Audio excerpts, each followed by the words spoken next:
You know, every now and again, I think it's important for us to lay aside our anger at leftists and other human plagues and dispel any unkind fantasies we might have about latching our hands onto the front of their heads like that face hugger in the movie Alien and then twisting sharply while shouting, "You called me a fascist? Well, how do you feel now that I've unscrewed the front of your head so I can inject some truth into what used to be your face until it bursts out of your stomach and grows into a monster that tears you to pieces with its teeth?"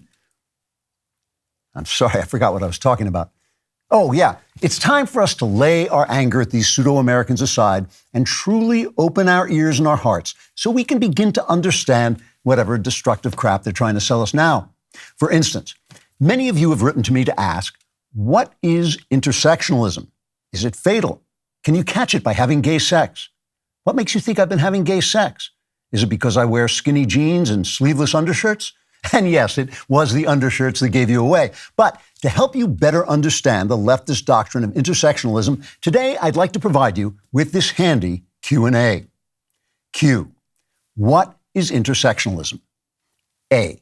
Intersectionalism is a highly scientific system in which the very best minds, laboring day and night on the hamster wheel of self-delusion, invent imaginary categories of victimhood and randomly use them to ruin people's lives. Q. What are examples of these victim categories, and how does intersectionalism help them? A. Well, for instance, let's say you're a fat, ugly little man who wears a dress, dyes your hair pink, and puts metal studs in your cheeks while declaring your pronouns are Pooh Bear and Ding Dong, and then you go on TikTok to talk about how you convinced the children in your kindergarten class to judge each other by the color of their skin. Intersectionalism helps you to understand that you're a victim of culturally created categories of sanity. And if you can only shriek at everyone else and call them bigots until they pretend you're fine, you'll no longer be as mentally ill as you obviously are. Q. Will that make me feel better?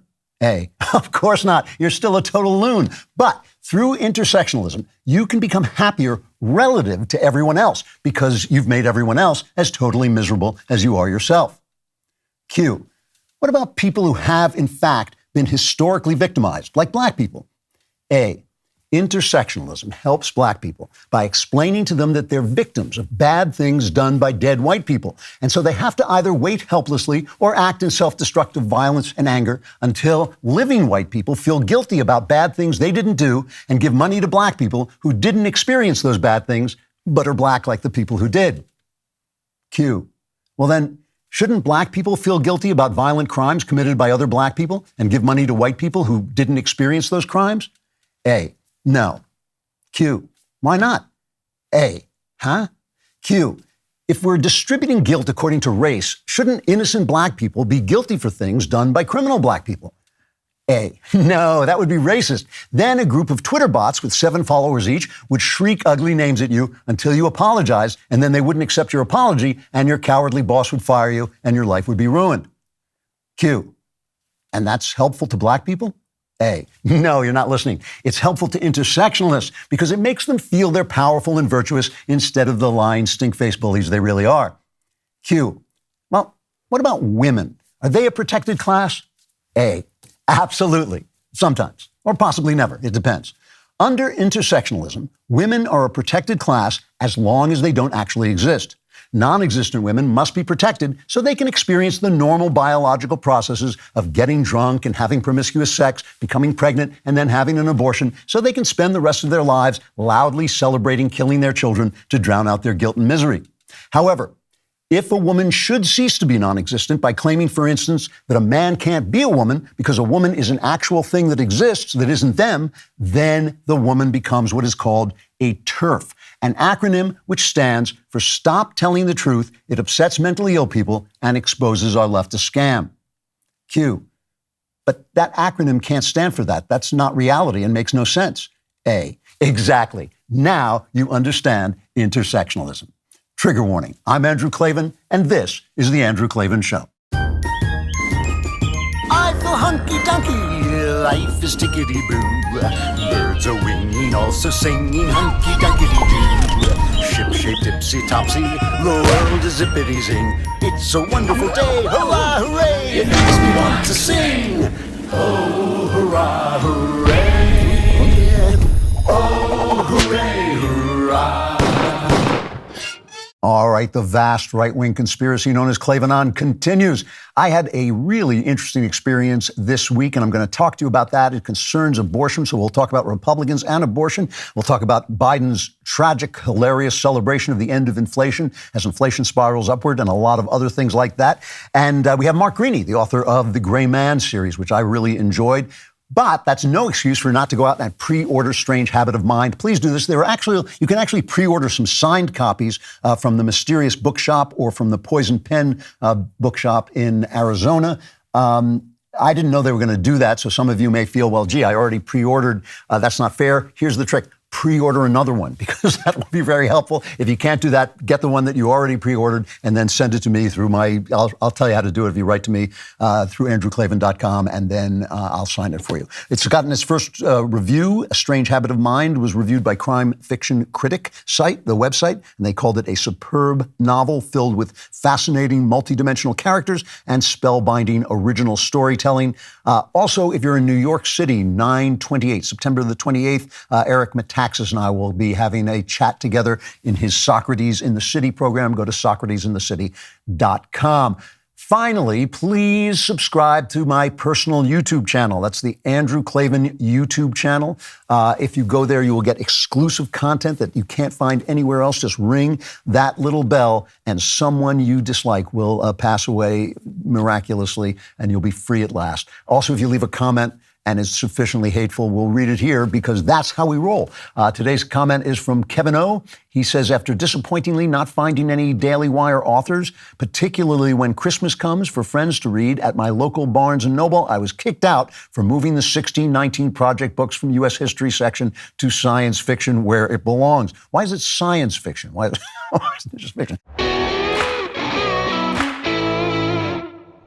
So I'm on my phone all the time. I'm sure you're on your phone all the time. And you may not know this, but your phone carrier collects data on all your online activity. Verizon has admitted it. They say it's so that they can better understand your interests. But really, all they want to do is sell your activity to advertisers. The more they can track you, the larger their paycheck, which is why I use ExpressVPN everywhere I go. ExpressVPN is an app that prevents your phone carrier from being able to see the sites you visit and sell it off to third parties. All it takes is one tap of a button and all of your network data gets encrypted and rerouted through ExpressVPN's secure servers for ultimate privacy. Not only does it shield your web browsing, ExpressVPN protects all of your network data so you can stay private even when using your favorite apps. Whether you're an iPhone, Android, or even a tablet user, ExpressVPN works on all your devices. The best part is one subscription can be used on up to 5 devices at the same time. You can have your whole family using ExpressVPN too. When your phone carrier tracks you, that's a gross invasion of privacy. You can either keep letting them cash in on you or visit expressvpn.com/Klavan to get the same VPN I use. Take back your online privacy today and use my link to get 3 extra months free.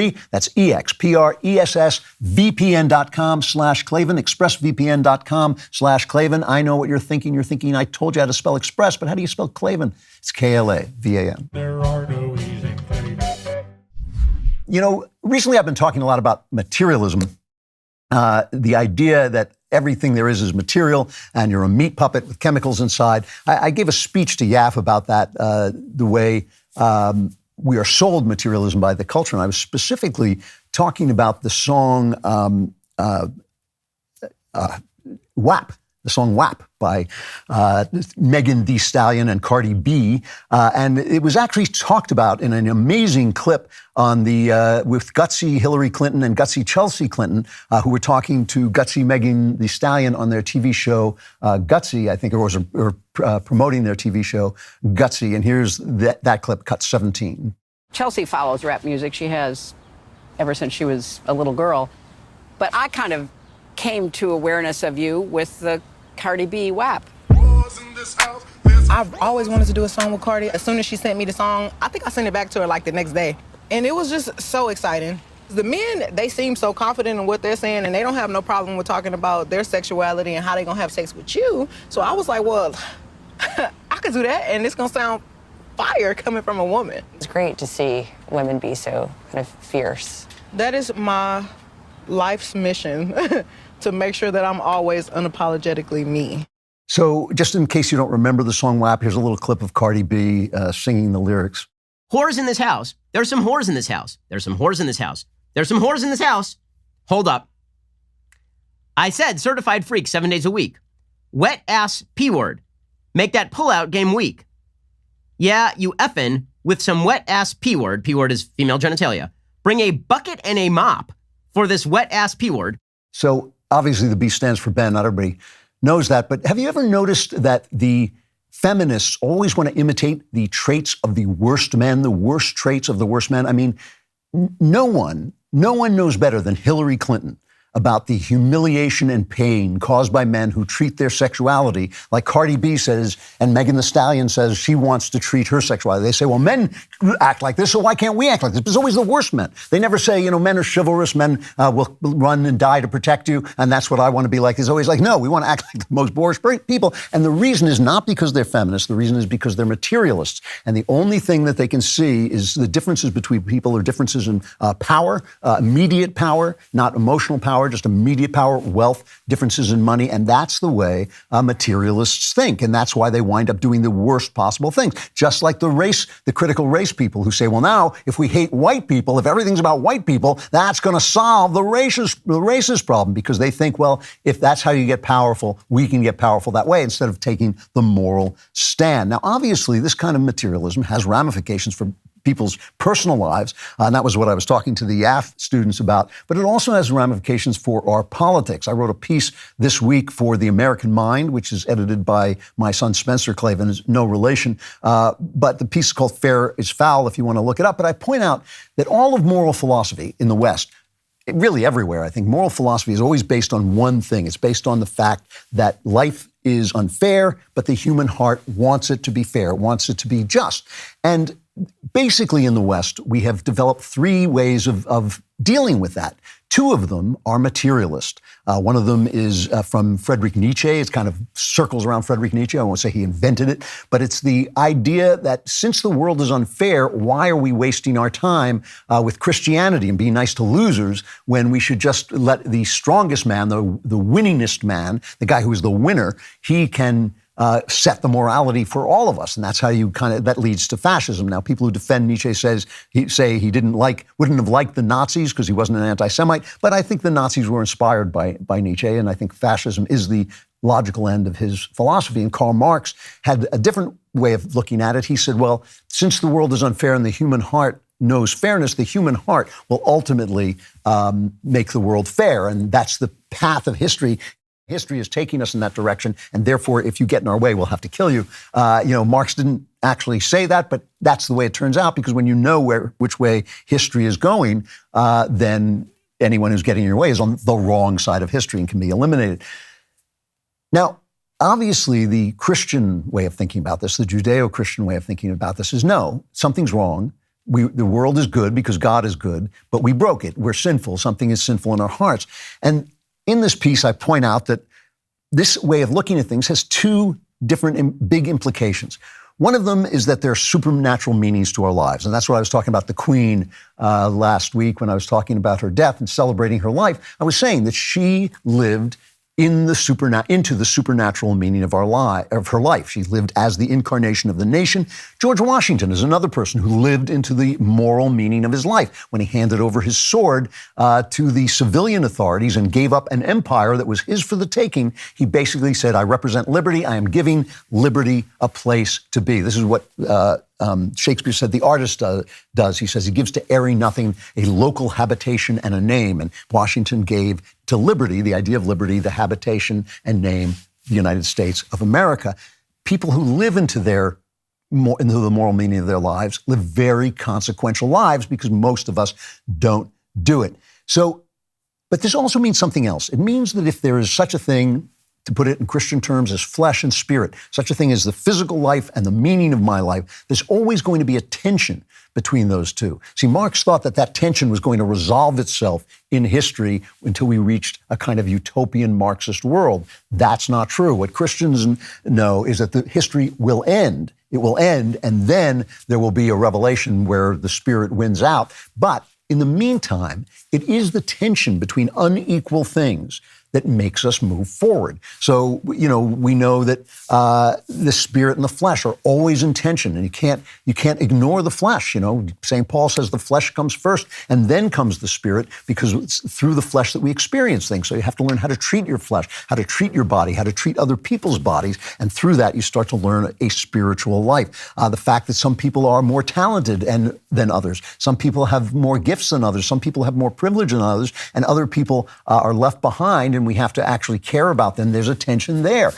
Do we make the world just equal by taking away the talent of a LeBron James and giving me 100 points to start the game with, and maybe only 2 minutes for James to play? Or do we say, no, he is an inspiration into my life, and because he is so talented and he works so hard, that I'm going to try and be to work that hard to improve what little talents that I have. Those tensions are always there. And what happens is, in a process like our process, in the American process, we believe in that spiritual idea of the process, of the tension. And so we let different characters, different sides play out against each other freely. And what happens when extremism comes to the fore, which is what is happening now. The extremism of leftism has taken over the White House, the Senate, the House, TV, the movies, the academies, the deep state. Every institution is owned by the left, except maybe the DailyWire, and we're not so sure about us.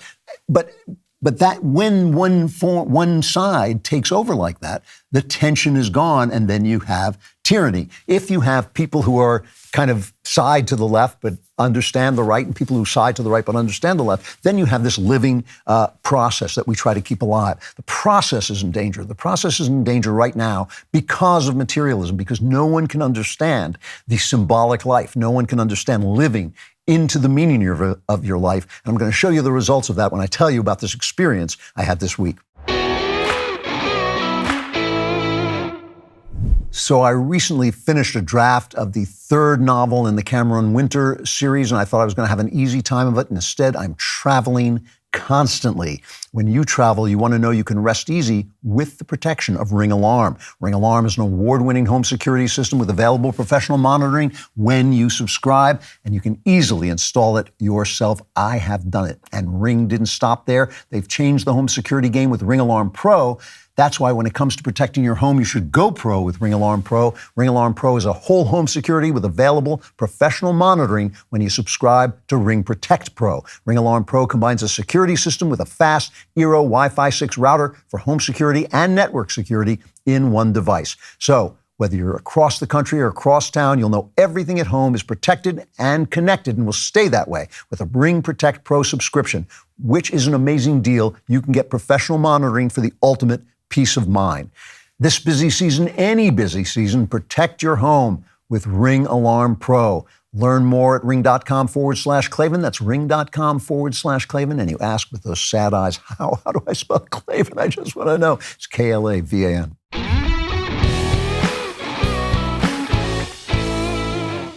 So a life that's lived completely into the spirit is always going to be a sacrificial life, and you want to know some of the ugly things that can happen when somebody lives into the spirit and lives a sacrificial life. You want to read the Gospels, they'll tell you all about it.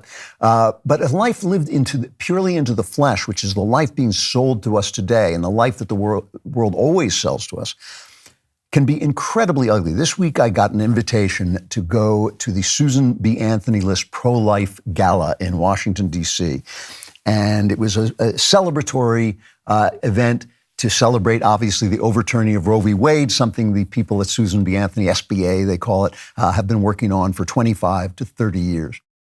And so it was a joyful occasion. And you got there, and there was a huge protest going on outside. When you went inside, people were obviously very nice, well turned out at a Washington event and all this stuff, but they were also very, very prayerful. It was a prayerful event. And that includes people who might be a little pious for me, maybe a little, people who are a little bit too in your face with their religion. It's not something I actually prefer, but it included a lot of people who were not like that, but who were faithful, who believed in God. And the atmosphere was joyful. It was quietly prayerful. It was elevated. And it was beautiful. It was patriotic, but it was beautiful. It was celebrating the lives of unborn children and bringing those lives to fruition. And there are many people who were moved to tears in the course of the evening. A lot of big powerhouse politicians were there. Tim Scott was there, Glenn Youngkin, the governor of Virginia, a lot of others, Lindsey Graham, a lot of other senators, Kevin McCarthy from the House. And yet the whole thing was just a very, very polite, prayerful event. The people outside protesting, and it was a protest, and I have nothing against protests, although I think if all you can do is protest, maybe you're missing out on debating and listening to other people, looked to me demonic. The filth coming out of their mouth, they just four-letter word after four-letter word, sometimes repeated endlessly in chants, F you fascists, over and over and over again. I could see people from the event were getting unnerved by it. I'm not unnerved by it because I know that's what the world looks like. But also playing in loudspeakers that hip-hop music, which I just think I just think it's trash. I think putting that stuff in your head is a huge mistake. And it was so obvious, the difference between these people, that I just thought, gosh, look in the mirror. There was this clip going around that almost showed you the same thing. It was Lila Rose, and I love Lila Rose. She's from Live Action, also a pro-life thing, and she was on Dr. Phil, I believe it was, and a lady started arguing with her. And here's just a bit of this argument. You have no empathy. Abortion is devastating to women's mental health. No one talks about that. The year after a woman has an abortion, it's really like the year after a woman to have the child. What kind of trauma is that? The trauma is from the rape. Somebody? The trauma is from the rape. The child's an innocent party there. The child isn't born yet. It's not there. We should not take out generational sin on a child to say there's generational sin and that dad was an abuser, so the child should be killed. That's not fair to the child. We're talking about rights, and he just said a right has been taken away from us. And what is next? I want to address that because our fundamental human right that we all share in this room is life. It's the first human right. Laws are meant to protect the weak. In a society, who's the weakest? Who's the weakest in the society? A child. The poorest. They don't have a voice. They can't speak. A child in the room. That's or weak. But a poor child would be the weakest. Keep them that way by and a child with disability. Listen, whether you live 10 minutes or 10 years or 100 years, you're a human life, and you have the right to not be killed. Now, I tweeted this clip around, and I pointed out that if you turn off the sound, you don't even have to listen to the words, though I'll get back to the words in a minute. Just look in their eyes. Look in their eyes. Lila Rose has eyes that are compassionate. She's speaking compassionately. She even has compassion for this person screaming. And then you look at this other woman, and I don't want to attack. I feel bad for her, actually. Her face is full with piercing, and she's piercing herself, and her hair is kind of looking weird, and her eyes are just like hardened, like rocks, and yet also kind of bright, as if they were lit from within by something that maybe she shouldn't have allowed to get in.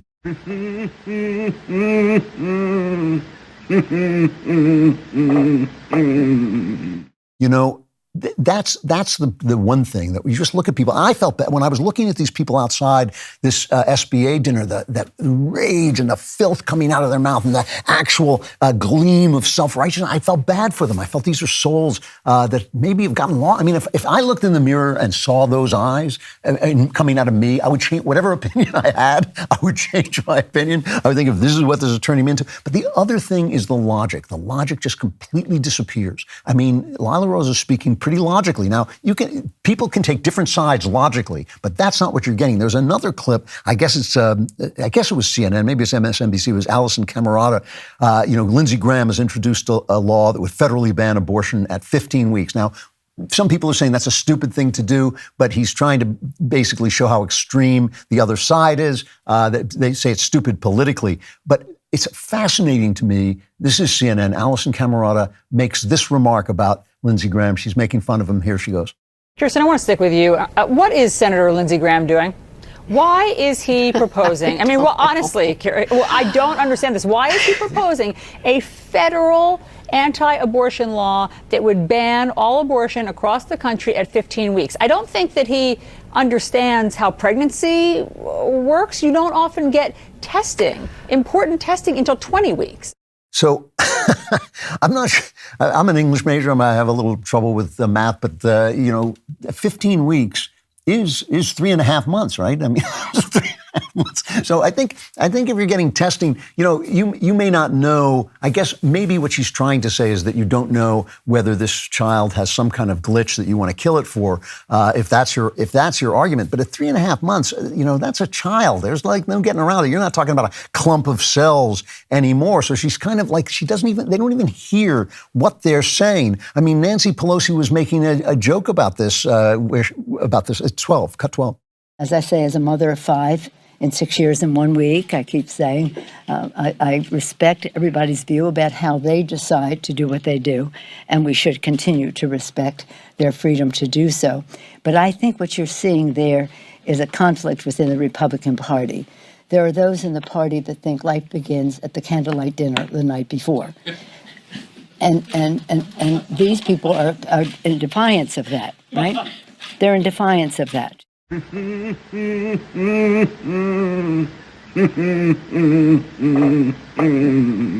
So that's interesting. Yeah, it's nothing funnier than killing babies. It's just when I want a good laugh, I kill a child.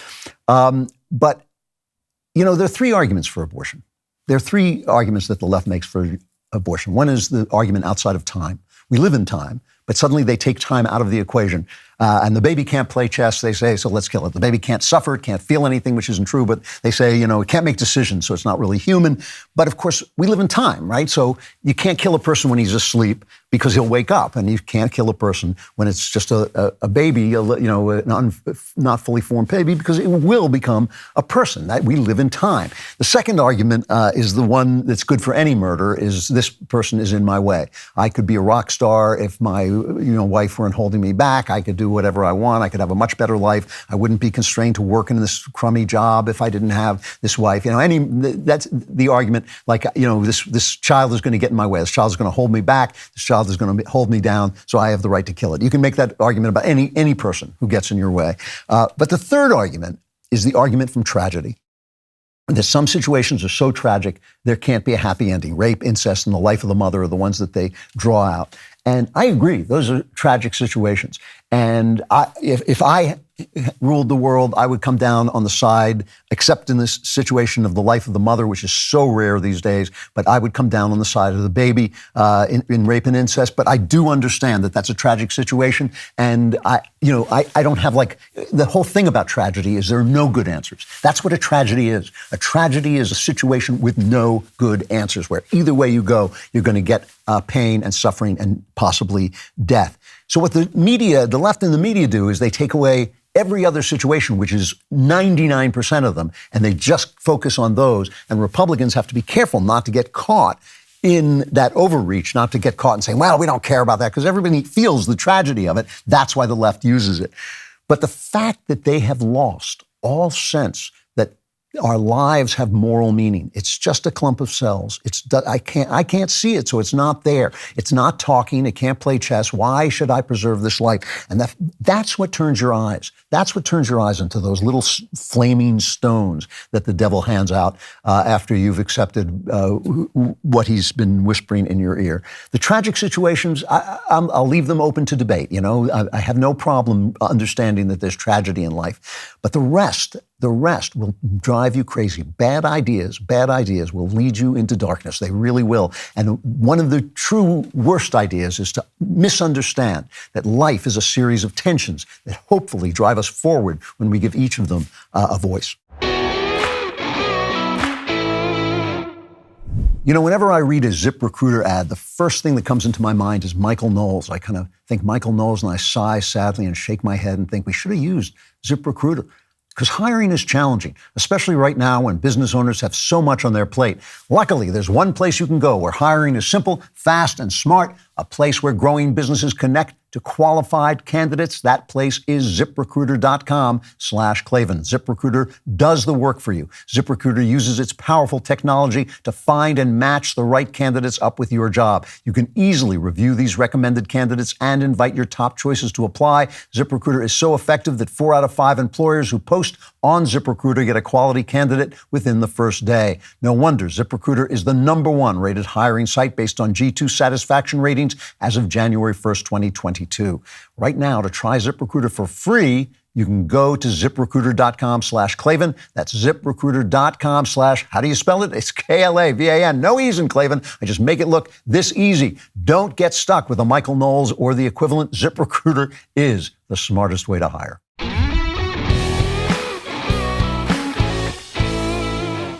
So this is why I think the media is such a problem. You know, the media has become less powerful the more they've lied, and they've had to lie more and more as it once again becomes clear that leftism doesn't work.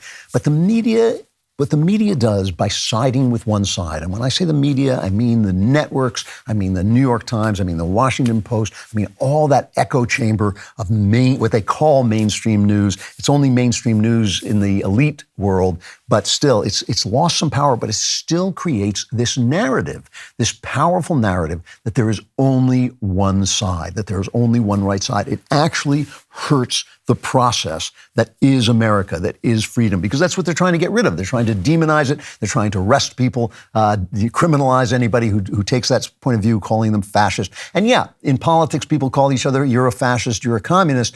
But when you have the media on your side, when you have the academy on your side, when you have Hollywood on your side, it just becomes an unfair fight. And that's the thing. I would be willing to sit down with anybody in the middle left and have that debate and have a debate and maybe reach a compromise. But you can't do that when he is wrapped up by that media telling him that there's only one side. There was a moment this week that it was hilarious, but it also was pitifully sad. The Biden administration decided to throw a jamboree. They were going to have a celebration. It was celebration time. They were going to have a big party celebrating the Inflation Reduction Act, which even the CBO says is not going to do anything about it. The Congressional Budget Office says, and they're a nonpartisan group, they say it's not going to do anything to change inflation. It might over time, but as you know, there is no time in government. There's no future in the government because the government will spend more stuff and already has because they've forgiven student loans, which is going to cost $600 billion or something like that. So that any inflation reduction that's gone away. Because let's remember where inflation comes from. Here is the Milton Friedman, still the greatest economist we have ever had, the immortal Milton Friedman, explaining where inflation comes from and why. Cut 6. Inflation is made in Washington because only Washington can create money.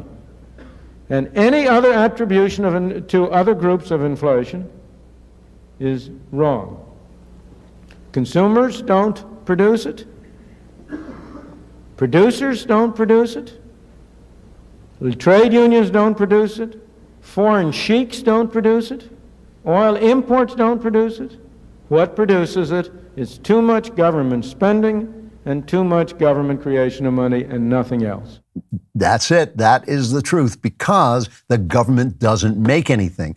See, when Jeff Bezos, you may not like him, but when he builds a business, he creates wealth. So if you print more money to keep up with Jeff Bezos, you're not printing empty money. But the government doesn't create anything, not one thing. It subsidizes things. It messes up markets. It raises prices. When it subsidizes an electric car, the price of the electric car goes up. You're not getting any of that money. That money is going right to the richest people in the world who make those electric cars. That government money that they give to you, they give you $100. I'm making that up. It's a lot more. They give you $100 to buy an electric car. The electric car company raises their prices $100. That's how they screw up the market. Everything they do increases inflation.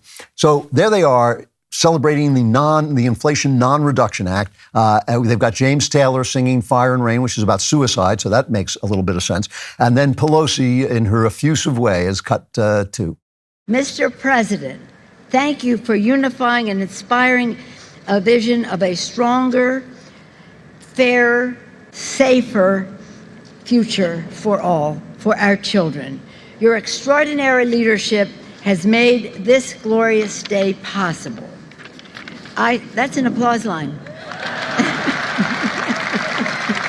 That's please clap. Please clap. That's an applause line. You didn't know because nobody's listening to him anyway. While they're doing this, the market crashes. Why does the market crash? Because the new inflation numbers have come up and they're enormous. They're the same. They're worse a little bit than they've always been. CNN quickly cuts away. Here's cut 3. So I thank the Republicans who stood up. Okay, you're listening there to President Biden at the White House. He's celebrating the passage of the Inflation Reduction Act. He says that he's been fighting Big Pharma for decades. But there is this unfortunate split screen right now with the Dow taking a total beating, down more than 1,200 points. And so it feels like it's hard to be celebratory for some people in the crowd. But the reason I want to mention why that's happening is because inflation is up. That's why the Dow is crashing. I like the way that ABC and CBS reported it. You have to listen carefully to hear because, the networks are a little bit more honest than the cable stations, but they still have this one tick. I'll let you see if you detect it. Cut 4. He is stressing that inflation is relatively flat, up just 0.1 of a point since July, and he argues the economy is strong, pointing to low unemployment numbers and plunging gas prices. The president is also touting Democrats' new Inflation Reduction Act. He's promising it will do just that it will bring down energy and prescription drug costs. But, George, it was notable that at a big celebration here at the White House yesterday, the president largely ignored these worse than expected numbers. Look, the White House is well aware that inflation is a big potential political liability. With the midterms now just 8 weeks away, the economy is top of mind for voters. And while the president is confident that he can turn this around, the White House does admit there is still a lot more work to be done here. Yes, this George. has been the toughest issue for the White House. The president cannot be happy about any of it. Good morning. No, he cannot. Tony, good morning. That inflation report dashes hopes of a quicker economic rebound. Government figures show groceries climbing more than 13% on average, electricity spiking nearly 16%, and rent up nearly 7% over the last year. So if you listen carefully, they're telling the story from Biden's point of view, not from yours. Biden is confident. It's a problem for him. But he's confident, and it's only 0.1%, which isn't true. I mean, families in August spent 23.8% more for energy than last year, 6.2% more for shelter, 11.4% more for food, which means their wages, any wage increase they get, any help they get from the government is just wasted money. It's just burning it off because the money they get from the government is increasing the inflation. So it's like a tax on everybody. So hilarious because the press is not reporting reality. They're reporting the mind of the president.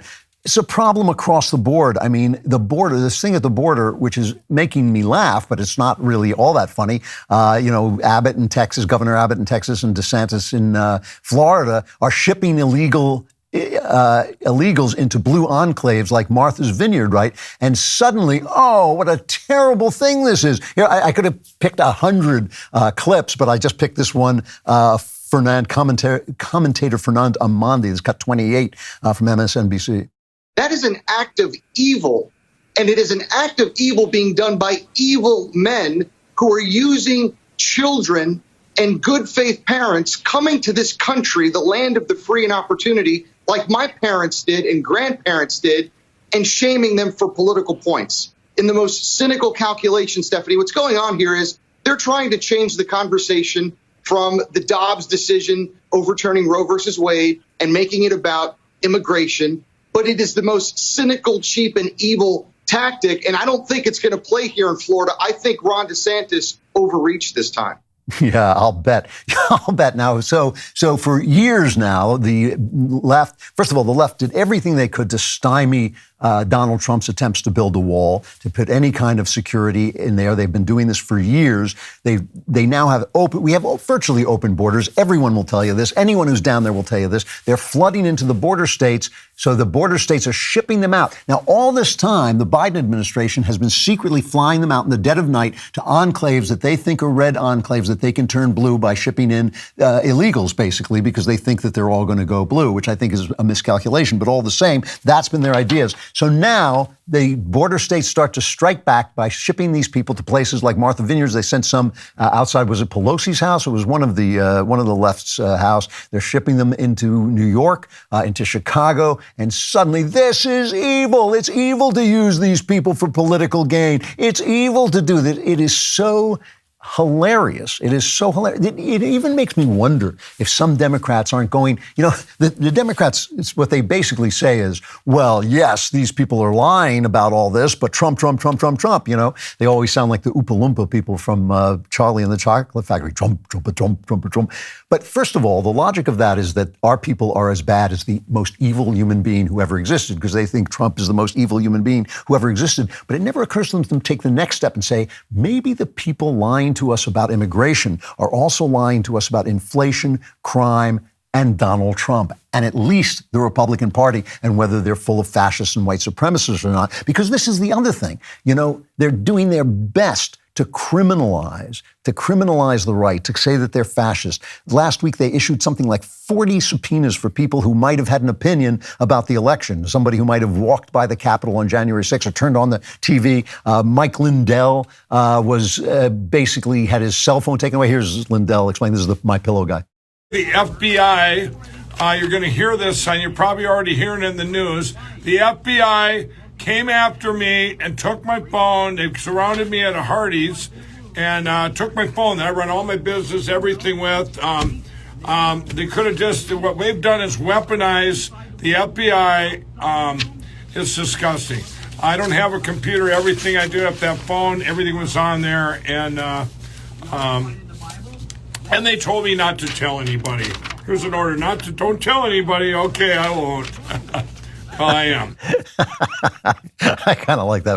They told me not to tell anybody, so I won't.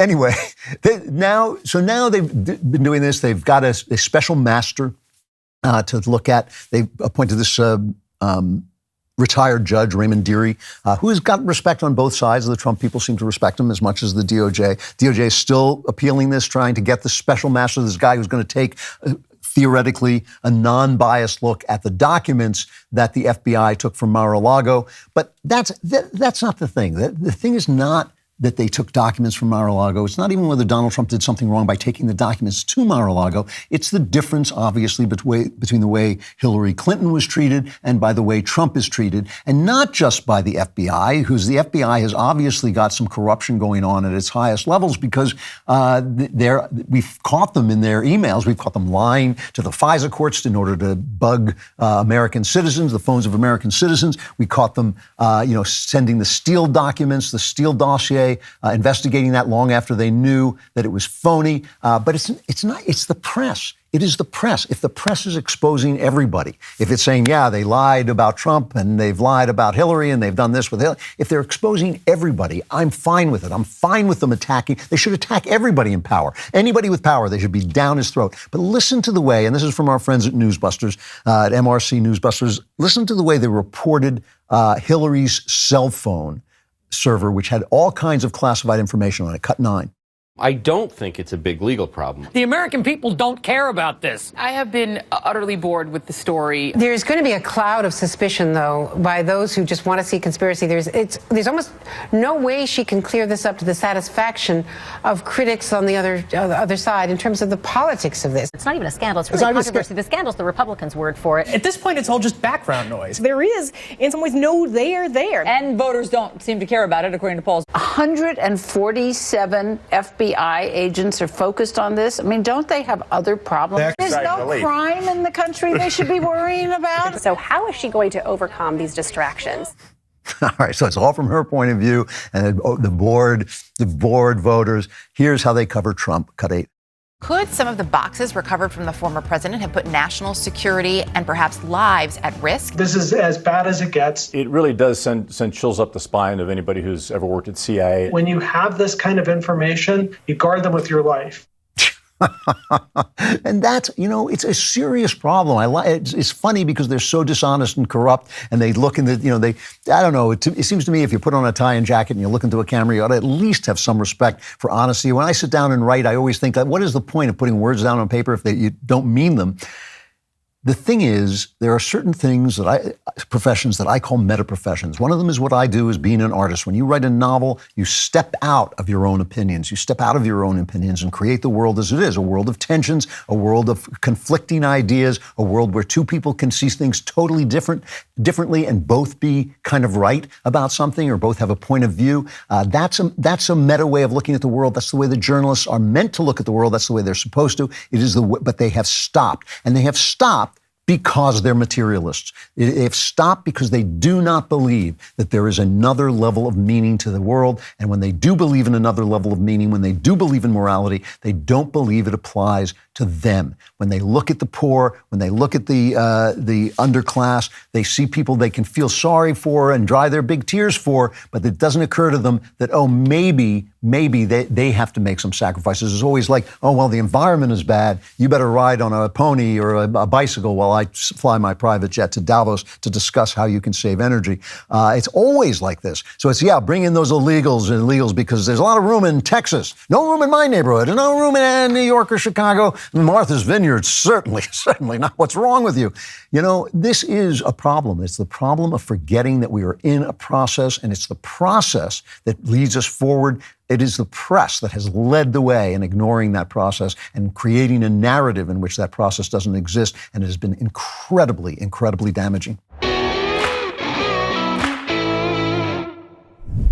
Even though I've lived forever, I may not go on living forever, and so I sometimes think about making a will to prevent my children from getting my money, because you've seen my children. I don't want them to get any money. So you want to take 5 minutes to set up your will with Epic Will today. A complete will package with Epic Will provides you with so much more than just protection of your assets. They look at your entire legacy, your finances, your medical wishes, your responsibilities as a parent or caregiver, and then they bundle your last will, living will, healthcare power of attorney, HIPAA release, and durable financial power of attorney in one easy package to make sure that your entire legacy, everything you leave behind, is protected, especially from my children. They make it incredibly easy and affordable. It only costs $119 for a single person to create a will. And when you use promo code Klavan, you'll save 10%.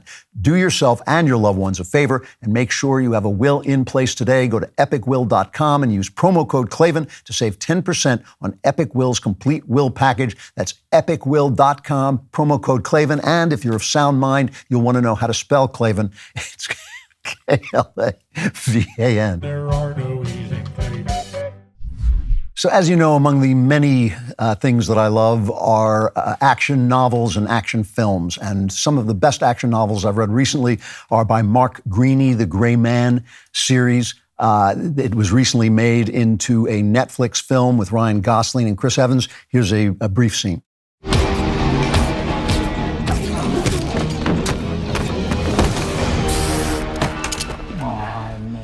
Hey, sunshine. You must be Lloyd. What gave it away? The white pants, the trash stash. It leans Lloyd. Where's the drive? Got it here somewhere. It's just hard to see. Is that it?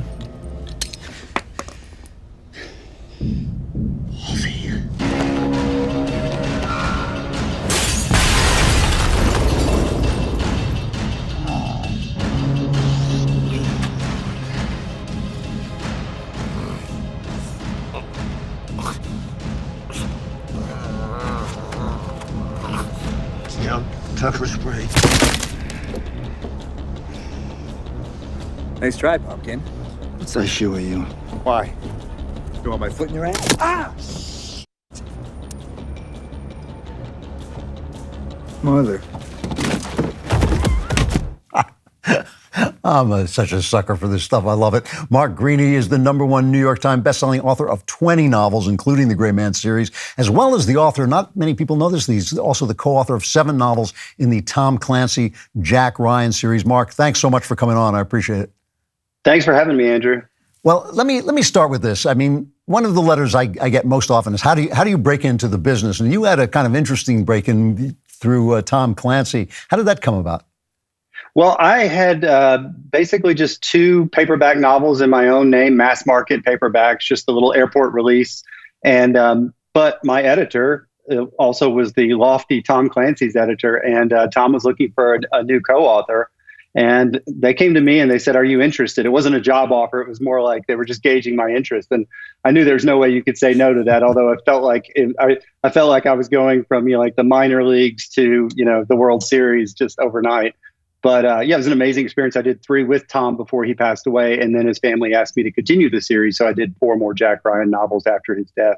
When you're working with a guy like Tom Clancy, because I know guys who've done the same thing with James Patterson, and they say he just gave them a master class on how to do this stuff. Did you feel that you learned something from working with him?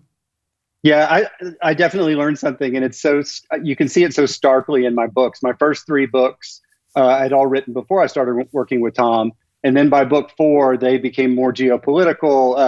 The first 3 were a little more like Die Hard or something like that, action. And then they became a little more geopolitical, a little more high level. You see world leaders, whereas before you'd only saw world leaders through a sniper scope or something like that. And that was all the Clancy effect, because it was fun. It's fun for me to work in that realm. Yeah, no, it's really interesting, and it is interesting that you're able to break out of it and go off on your own. Not everybody who collaborates can do that. When I first started reading The Gray Man, I actually laughed out loud, because I thought, here's a gutsy guy who is basically telling me he is going to write an action scene on every page and make it interesting and keep it interesting. I thought, okay, well, let's see you do it, and you did. I mean, it was really entertaining. How did The Gray Man come to be?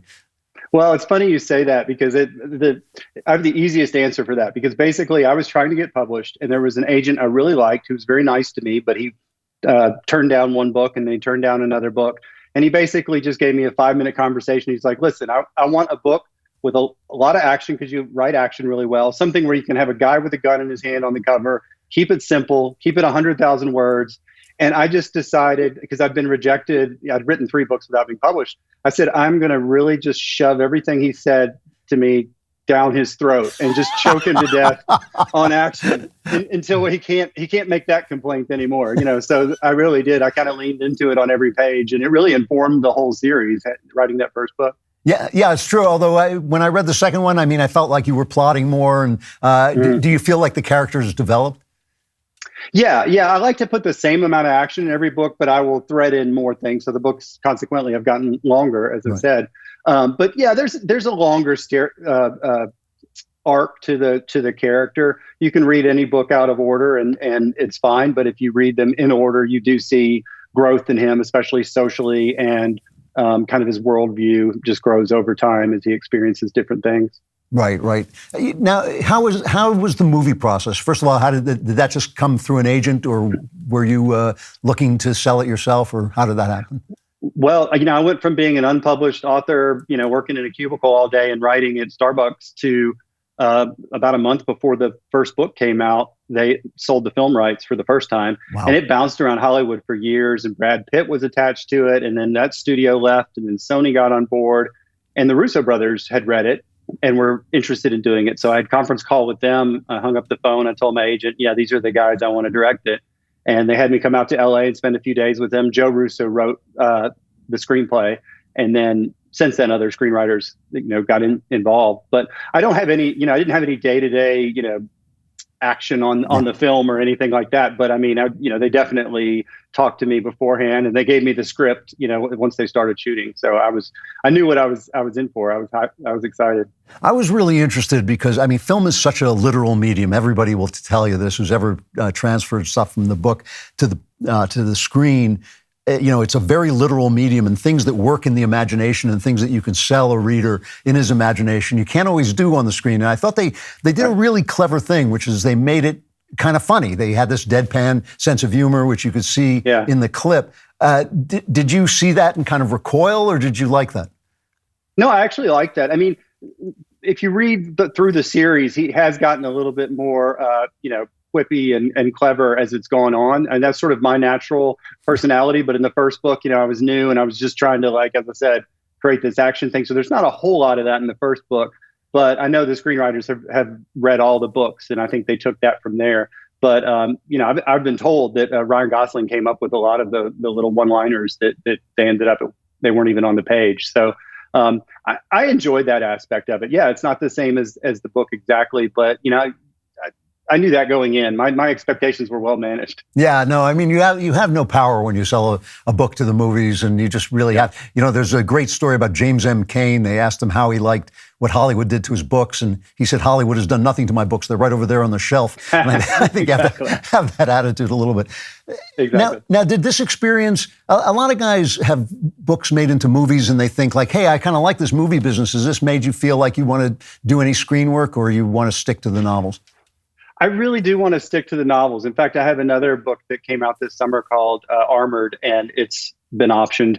And they asked me if I would be interested in writing the screenplay. And I gave them the absolute honest answer. I was like, no, go get a good screenwriter. That would be so cool to have a good screenwriter do it. I did play around with writing a screenplay 10 years ago, and I was on like page 180 and halfway done with the story. And I've just decided I'm the guy that writes 170,000 word novels. It's really hard to write a 25,000 word screenplay. Yeah. No, it's true. And, a lot of good novelists, they disappear. Like Scott Smith, I think, is a terrific novelist, but he disappeared into Hollywood and you never really see them again. Yeah, it's too bad. Yeah. So now you've got this incredible series going really well, The Gray Man. Do you want to do more and different stuff, or do you think this is your sweet spot? I've been doing 2 books a year for so long. I'm going to have to dial back on that because it's just harder and harder to come up with new stories. Every book takes a little bit longer. Yeah. But I do have another series called Red Metal that I'll be working on the second one of that.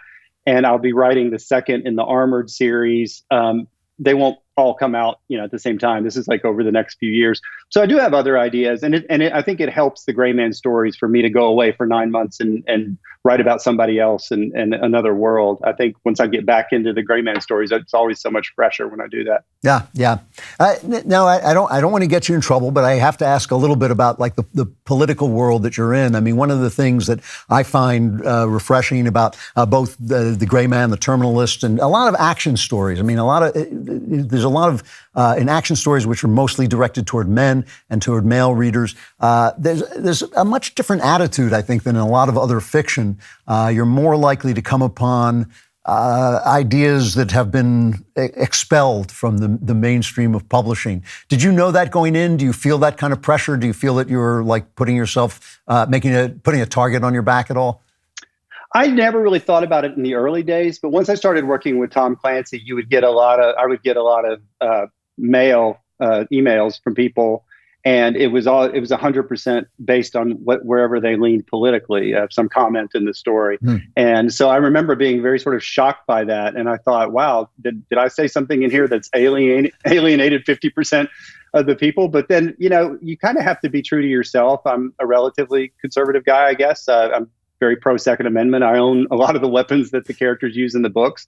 So, I've definitely had people say, well, you're some West Coast liberal who got this wrong or whatever. I'm like, I live in Memphis. I've been to LA like 4 times in my life for like 2 days at a time. So, I don't think about it when I write it. I'm very interested in international affairs and things like that. So I do have strong opinions, and my opinions just go where my opinions go. So again, to go back to what I said before, I get a lot of letters from people saying, how do I start? How do I get started? And I think people are really interested. I mean, you talked about writing in Starbucks one day and the next day, and working in a cubicle, and the next day you get a movie deal. I mean, that happened to me in my 150 years ago in my youth. But it's a shocking experience, and people want to know, like, how does that happen? I mean, how did you get to the point? When you work in a cubicle, when you have to show up for work, it's hard to write a novel. Writing a novel is hard work. How did you do it? It's absolutely hard work, but I couldn't have done it if I didn't love doing it. And so there are a lot of people that I think really struggle. They come to me and they're like, I want to be a writer. What advice would you give me? And I want to say my advice is stop asking authors how to do it, and then read and write. Like, if you read my books and then you write something that you like, if you don't want to do it, it just seems like it would be torture to do it. It was a lot of fun for me. And I came to this point in my late 30s. I got published when I was 42. In my late 30s, I said, I actually like thinking about stories. I like writing stories. If I never sell a book my entire life, I will be an 80-year-old guy with an idea for a story. And then I just kind of relaxed a lot, and I got published within a few years. And I won't say things, happened easily, but it just took that thing. It's like, okay, you like to do this, you're doing this for fun, and you're going to get better at it the more you do it. When you were growing up, were you a reader? I was very much a reader. My dad was the head of the local NBC affiliate here in Memphis, and he was a huge reader.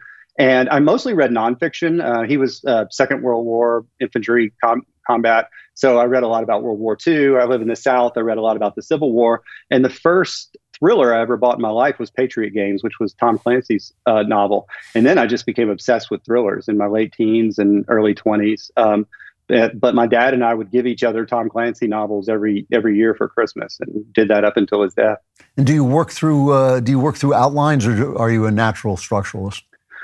I am always trying to get it right, and I never feel like I have. Everybody asks me my process, and I'm always like, "What's your process?" Because maybe I could learn something from you. Outlining makes it better. I've done some sort of by the seat of the pants, and you just find yourself a little bit wayward later in the story. But it's really hard to outline because you don't have time to do all the research before you have to start writing the book when you're writing 2 books a year. So I will basically write out like a little 5-page story about what the book's going to be about. And I'll give that to my editor, so we're on the same page. And then I don't even really read it again. Then I just go to work on the book. And it's evolving throughout time. I would love to have every chapter completely plotted out before I wrote the first word. That just seems like magic. I've not gotten anywhere near that in my past. So when you look forward, I mean, you're doing well. You're producing a lot. I mean, I have to say, you're a very productive writer. What's your goal going forward? Is there more stuff you want to do? Different stuff? Yeah, I really look at this hard, and then I realized that my ambition is all about just doing something better. It's not about like getting bigger or having more or whatever. It's literally about executing the story better than last year's book. And I want to do gray man novels. I want to do other things. I definitely want to ratchet back. I got married and suddenly had 3 stepchildren where I didn't have kids before, and life has changed in a whole bunch of ways. But I'll still probably write a book every 9 months and have 3 books come out every 2 years. So I'm going to stay pretty prolific because it's where my mind likes to reside. Yeah. Mark Greaney, the author of the incredibly entertaining Gray Man series. It's really nice talking to you, Mark. And I have to say, it's funny, when you talk to aspiring writers, they talk a lot about the business, but when you talk to real writers, they talk a lot about the process and how much they want to get better. And it's always nice. It's always nice to hear. Always warms my heart to hear a writer talking about working on his craft. Great stuff. And I hope you have continued good luck. Is there going to be another film? Is there going to be a sequel? Yeah, there's going to be another film. Yeah. Oh, that's the one you were talking about. All right, great. Yeah. Good. I hope we get to talk to you again. Thanks a lot, Andrew. Enjoy. Thank you. Bye. There's so many different makes and models of cars, it's impossible for a traditional chain storefront to stock all the parts you need. So when you go there, you just look stupid, and women start to ignore you. But if you say RockAuto.com, everything will change. First, women will go, what was that sound? Who made that wonderful masculine sound? You go, me, I was going to RockAuto.com. They'll say, why? Why are you going to RockAuto? Well, I'm going to RockAuto.com because I can get all the parts I need for my car right online in an easy, then you have to stop because your voice gets hoarse, but you get it right online in an easy-to-use catalog with low prices. RockAuto.com has been in the auto parts business for 20 years. They're family-owned. Their goal is to make auto parts available and affordable to keep you safe on the road and to get you a date when you use their cool name. They not only have the auto parts you need, but they will give you a selection of trusted name brands to choose from. Chain stores have different price tiers for professional mechanics and do-it-yourselfers, not RockAuto.com. Everybody gets treated to the same low prices. Go to RockAuto.com and get brakes, shocks, carpet, wipers, headlights, mirrors, mufflers, lug nuts, or any other part you need, RockAuto.com. And be sure to write Klavan in their How Did You Hear About Us box so they know I sent you, and spell it like you mean it, Klavan. The women love that. I know you've been thinking to yourself, where's Candace Owens? Well, she was on maternity leave. Leave the woman alone. She doesn't just pretend to be a woman. She proves it by producing little people. But she's got a brand new DailyWire Plus show. It's called, get this, Candace Owens. She is fearlessly exploring topics the media won't touch, exposing the corruption and hypocrisy in news and politics. And the best part is it's 5 days a week, Monday through Friday. You will not want to miss her explosive first episode, which premiered this week on DailyWire Plus. Trust me when I say this is huge. Watch Candace Owens' new show now on DailyWire Plus, or listen on Apple Podcasts, Spotify, or wherever you listen to podcasts. So I'm really happy to have Naomi Schaefer Riley on today. She's a senior fellow at the American Enterprise Institute. She writes about children, how children are being treated, what we can do to help children. It is right now one of the biggest topics facing us, one of the biggest problems we're facing. She has books like No Way to Treat a Child, which is about the foster system, and another, Be the Parent Please, which is about controlling children's use of the internet. Naomi, thank you for coming on. I appreciate it. Thanks so much for having me. So I'm reading almost every day stories about how much children are suffering. What is the worst problem that children in this country are facing? So I think you need to kind of think of children in this country in two large groups. The first, I would say, are kind of middle and upper class kids. There are kids who are lacking independence. Their parents are coddling them too much. They're going to schools where they're just, learning about wokeness. They're going to some pretty terrible universities and learning some awfully stupid things. I would say that that's its own set of problems. I mean, they're on screens too much. They don't know how to read books. And then there's a whole other group of kids in this country, underprivileged kids, poor kids, kids who are growing up in broken homes, kids who are facing neighborhood violence on a regular basis, kids who are dealing with child abuse and neglect, who are dealing with domestic violence, and kids who are just kind of exposed to sort of all of the worst elements of society, from violence to sexual exploitation. And I think we need to think about American kids not as kind of one typical child, but as these two different groups exposed to really two different kinds of dangers. All right, well then let's start with the underprivileged kids, since they are obviously in danger. You have the book called No Way to Treat a Child. When people look at the foster parent system, the foster system, I think most people are shocked at the way the kids are moved around so much that they never have a place to light, never have a place to go. Is the foster system working?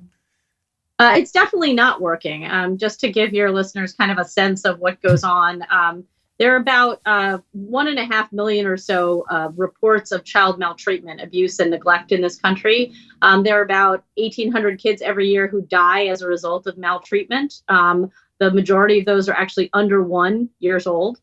If we find, of those 1.5 million kids, reports that you find, about a third of those are substantiated, meaning we have a good reason to believe that something has really gone wrong in those homes. And in sort of the cases where we think the kids are really in some kind of danger, we have to remove those kids from those homes. And unfortunately, the way the foster care system is oriented is it's around an ideology of family preservation and family reunification. Now, of course, for most kids, the best thing is for them to be with their families, and we go to great lengths to try to make sure that kids can be successfully raised by their parents. But in these cases, these are parents who have often repeatedly abused or neglected their kids very severely. And so we need to think twice about just mindlessly putting them back with those same parents. I compare it for people to domestic violence. Like, imagine if you had a couple who was engaged in some kind of domestic violence, the police showed up, and the first thing they said to the battered woman is, well, how can we get you guys back together? That's kind of the approach that our child welfare system takes. The family court system is broken in a lot of ways. There are just endless delays. Even for the youngest kids, often have to wait months or years for us to find a permanent place for them, because we're pushing them back and forth in and out of their biological parents' homes. The drug crisis in this country is driving a lot of these problems. We have a kind of, increasingly lax attitude about drug use, which I think you could argue about when it comes to adults, but it's really hard to monitor small children when you have an addiction. And it's really hard to monitor small children without an addiction. Just say that from personal experience. But trying to ensure that, a child, say, under the age of 2 doesn't run out into the street in traffic, touch a hot stove, get into a bathtub when they're not supposed to, swallow their siblings' Legos. All of those things are really hard to do when you have a drug, alcohol, or mental illness that is severely affecting your life. So those are those are kind of the problems overall in the system. So, I've occasionally had to visit prisons for research. And the one thing that almost everybody will tell you is that virtually every man in a prison is a fatherless child. It's almost unanimous. Is there any way to address this? It always kind of fills people with despair, because how do you get people to get married? How do you make people understand that children need intact families. Is that something just beyond the reach of social policy? It's so hard. And I think it's really easy for conservatives to kind of throw their hands up and say, this is family breakdown. And what do you expect? The government is not going to do a very good job of raising your kids. Right. I think that's totally true and totally insufficient as an answer in terms of public policy.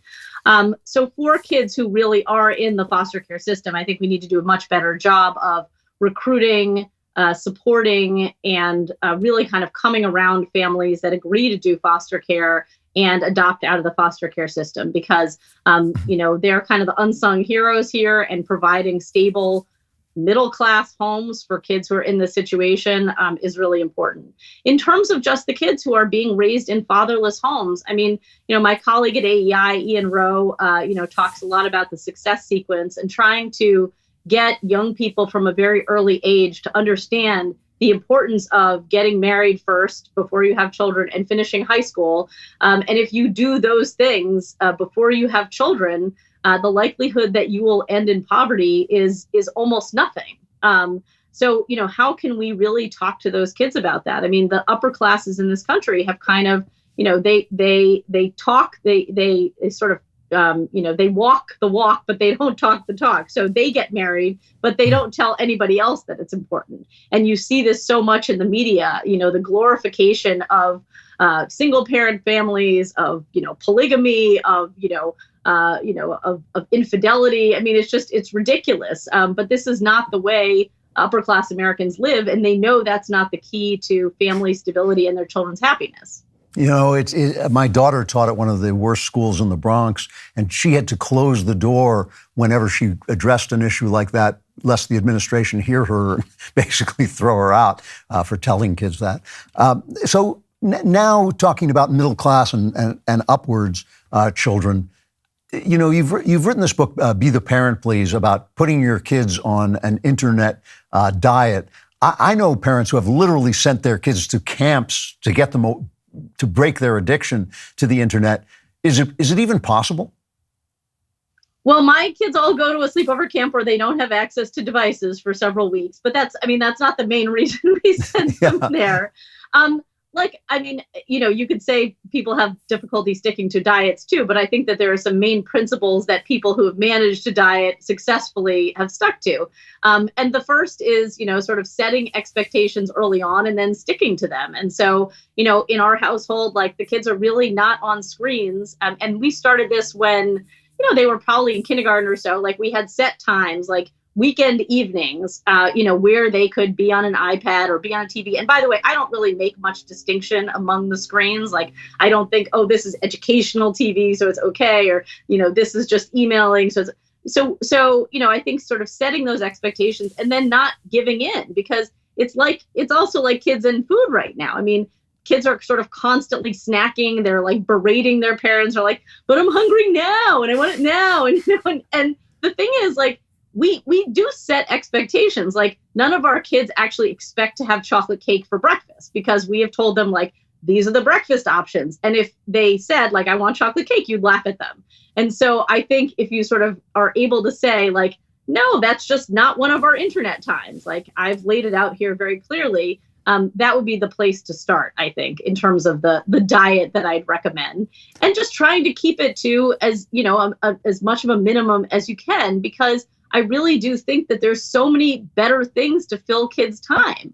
Not just reading, but being outside and playing with friends and having dinner with their parents and doing their homework. And, if you sort of exhaust that whole list of things, I'd be surprised if your kid has a half an hour left in their day at the end.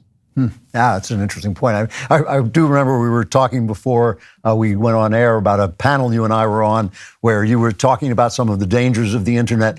And I was kind of laughing because I remember researching books in libraries, and it was such a painful, horrible experience that my feeling was please don't attack the internet. I love the internet so much. But I do wonder still, what is the worst thing about the internet? Is it just being on the screen, or is the stuff coming out of there so toxic that it's deadly in itself? It's the media and it's the message. Okay. I would say it's both. I think that once kids sort of get used to constantly being on a screen, it's also, you and I as adults, like we kind of had this childhood where we remember the pleasures of not being on a screen. Like I could be like, oh, I could really use a break and I should go for a walk, or I should really take my novel into the other room and like I will enjoy it better. But if kids have never really had that experience, it's hard for them to kind of recall that as an adult and then know when to cut themselves off of the device for a little while. So I think just sort of getting those tastes and temperaments for as long as possible. I mean, I know there's nothing you can do with a 17-year-old in the internet. I'm just saying, in terms of trying to wait as long as possible, like, I'm a big fan of Wait Until 8th, which is a group that sort of suggests you wait until 8th grade before you get your kid a smartphone. Like you can get your kid like a flip phone if you really need to get in touch with them. But, having the whole internet in your pocket is something that you could wait till you're 13 or 14 to do. And there's a lot of pleasurable things you can experience in the childhood before then, and habits that you can develop before then.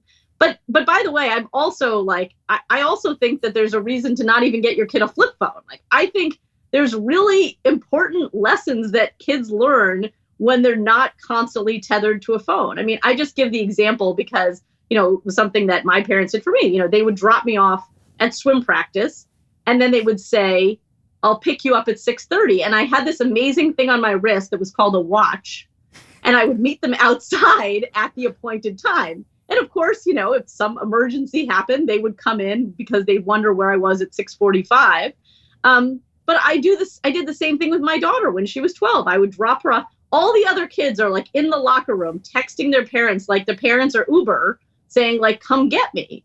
But my daughter also had an experience one day where she forgot her swimsuit and she had to go to the front desk at the Y and say, excuse me, I forgot my swimsuit. I need to call my mother. Can I use your phone for a few minutes? She had to have an interaction with an adult who was a stranger and like figure it out. And I think that's something very few kids have to do now. Is there any way, since you wrote a book, Be the Parent, Please, about this, is there any way to control what kids look at on screen? I mean, I've researched things as obscure as what the name of the part of your foot is between your toes and your ankle, and got porn, Yeah, there's probably a fetish for that, so yeah. I just think, oh, gee, can you protect kids at all? I think you can protect them to some extent, but it's like a full-time job. Yeah. I mean, like, looking at your kids' devices first of all, it's not going to be done by artificial intelligence or some kind of filter that you put on the phone. It's going to be done because your kid is going to know that on a regular basis, you are looking at their phone and they are going to be monitoring what it is they're looking at because they don't want you to see whatever it is. You can use these filters too. You can take Safari off their iPhone. You can just give them a watch, all these sorts of things. But really, like, I think parents who are about to give their kids a smartphone should ask themselves, like, am I really willing to devote that many hours to this? Because that's what it's going to take if I'm truly interested in protecting my kid. I remember hearing a woman who was working at an Apple store. Like a guy came in and he said, oh, I'm going to get this phone for my 10-year-old. And how can I protect them? And the woman at the Apple store was like, well, you just have to learn to live with these things sometimes. And I was like, who are you? Like, why would you, like, this is supposed to be a parent. Like, and by the way, mister, like, why would you take advice from this, like, 22-year-old at the Apple store? It's ridiculous. But that's apparently the attitude we're all supposed to have now. Yeah, no, that's what, I was going to say nobody in the Apple store was born before 2000. So that's, yes, exactly. Naomi Schaefer Riley, she's got a book called No Way to Treat a Child. Naomi, it's good to see you again. Thank you for coming on. I appreciate it. Absolutely. Thanks for having me. All right, it is time for the mailbag, but before we do it, I want to tell you how to get into the mailbag. You got to be a subscriber. Log into DailyWire.com, hit the Watch tab at the top, click on the Daily Wire, scroll down to the Andrew Klavan Show, and hit the View All button. Under the latest episode button, find the paper airplane that says mailbag, send Andrew a question, and email me your question. We try to make it as difficult as we can, because a lot of people want you to have problems, but we don't. I don't. So please put your questions in there, and all my answers are guaranteed 100% correct and will change your life. Will they change your life for the better? Let's find out with the mailbag. My name is John Fetterwoman. God. All right. Now, I never do this. I never take follow-up questions because it seems unfair and doesn't give enough people a chance to ask questions. But this one I actually want to do. This is from Erin. She said, I appreciate you took the time to answer my question on the show, and I love and value the show and value your opinion, but I want to push back a little. She had asked me about talking to her friends about abortion. And I said, she said, basically, you said, don't talk to your friends about murdering children being wrong because I don't know you don't know what their life experiences is. And she says, I've been friends with some of these people for 10 to 15 years. These are people I did think I had a deep connection with. So I shouldn't talk about things I find important, like the value of human lives, because I might offend someone. Beyond that, let's say someone who had come from another land where murder wasn't an inherent evil had murdered someone. Shouldn't I tell them that it is? Should they just live in ignorance because the truth might upset them? What if we did the same thing with slavery in this country? Some people believe that holding slaves was all right. I guess the root of my question is this: when can we speak about things that we view as a true moral wrong, in your opinion, or should we stay silent forever? I appreciate your time. I know you're a busy man, but I've been mulling over your response to my last question all week, and I had to ask this follow-up. Yeah, first of all, that was not my reason for telling you not to say to someone, oh, you murdered your child.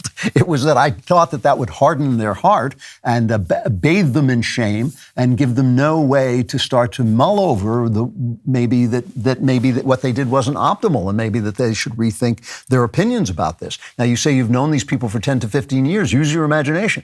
When you say, oh, you murdered your child, are they going to say, oh, God, I knew I was doing something wrong, but I didn't know what it was? Or are they going to say, screw you, never talk to me again? I suspect it's going to be closer to the latter than to the former. And then my question of you is simply this: what is your purpose in speaking? Is your purpose on speaking to change opinions, to save the life of children? Or is it to display your righteousness? Because the bad news is you have 0% righteousness. You have no righteousness, like everybody else on earth. And that is why Jesus and God, this is why God does not care about your judgments. He makes the judgments. All you have to do is love people. And if in loving them, you can find a way to tell them the truth that might enlighten them, that's one thing. But if you just want to express this condemnation and judgment that I think is going to harden their hearts, I don't see what the point is, except for feeling like you're doing something. So that was the purpose behind my answer. And I think that I wanted to get that follow-up because a lot of people don't understand that I feel that we have to take stock of the results of what we do, not just of how good they make us feel or bad they make us feel. From Aaliyah, as a lover of theater and the arts and a very devout Catholic, I've been having debates with myself about auditioning for the theater program at my college. This year, the show is Grease, which does not promote good Catholic teachings. I love the music, and a lot of my friends are going to be involved, but I'm not sure if I feel comfortable being involved in a show that goes directly against my beliefs. I know that God will always forgive me for my actions, and even though I do not believe anything about what Grease promotes, I still feel weird about the possibility of having to pretend to be a character that so easily sleeps around. Just hoping you could help me balance between my father, who thinks I shouldn't do it because of religious reasons, and my own love of theater and wish to be involved in the storytelling that I love so much. Okay, I cannot tell you what decision you should make because that totally depends on your feeling about your values. I can give you my opinion on how I feel about the arts.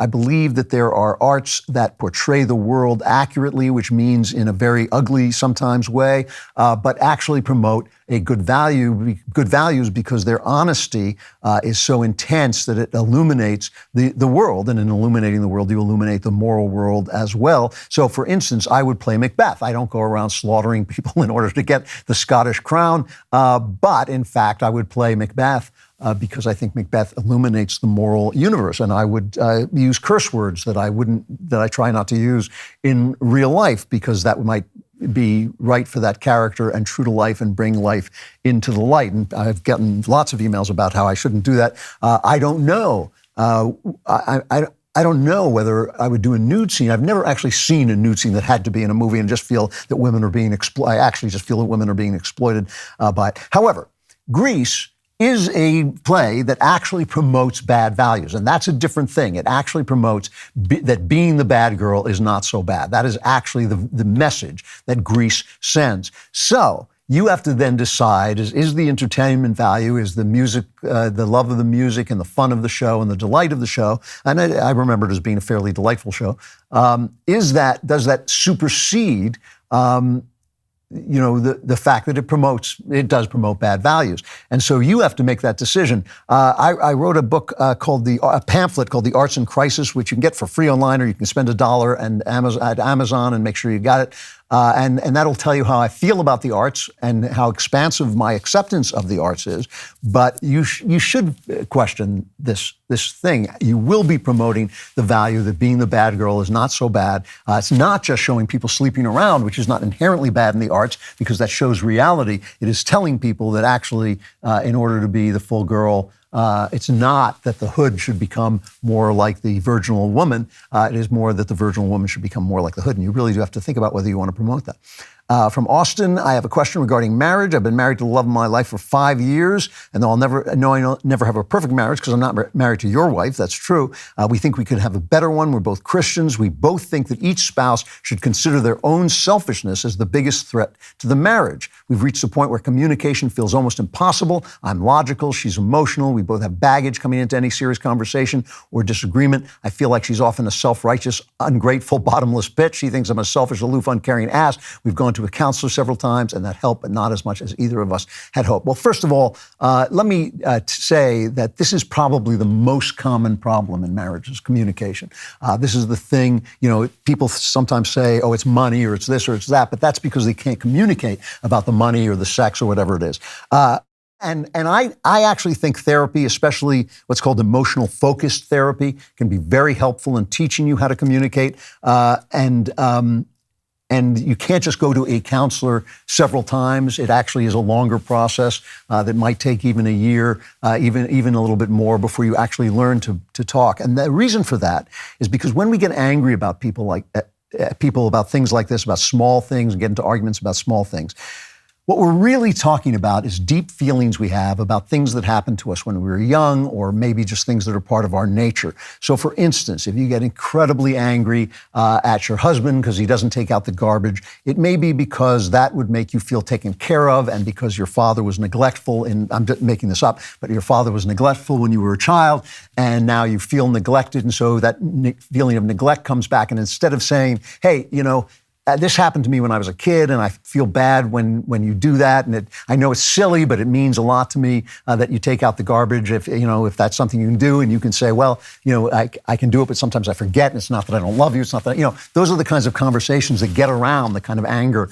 that you're talking about. And sometimes you have to learn to do that, because all of us want to win the argument. All of us want to get our 2 cents in. All of us can see how the other person is being unfair and we're being the soul of reason. And yes, it is true that men tend to be more logical and women tend to be more emotional, and women can experience that logicality as coldness, and men can experience that emotion as being unreasonable. And so that's another kind of thing that you can learn to experience in one another. Sometimes that just takes time. I mean, it took me time being married to start to say, like, oh, this woman actually isn't insane. She actually just sees things in a different way because she's a girl. And that's something I actually like about her. I like that she's a girl. And so maybe I can learn to sort of understand what she's saying. You can do this on your own. You can learn to do this on your own, to listen more, to listen to what people are really saying, to listen to the emotional undercurrent of what they're saying. But a therapist is helpful. And as I say, this emotional focused therapy focuses on exactly this, on exactly how to communicate and reinforce your bonds. You should certainly not despair if you love this lady, which you say you do, and it sounds like you do, and she loves you. This communication thing is just really, really, really common, and people do know how to fix it. You might be able to read about it and fix it yourself, but if you can't, don't be afraid to go to a therapist and really let it play out over time, and not just say, oh, that's not working, and give it up. All right, for some of you, the Klavanless weekend has come. For those of you who are not subscribers and don't want to hear the subscriber block, you have an alternative, which is to plunge into a week of darkness, wailing, gnashing of teeth, fire, screaming. Oh, the screaming is the worst part, probably, because especially if it's yours. But you can come back on Friday for the next Andrew Klavan show, or you can subscribe and hear the subscriber block coming up right now.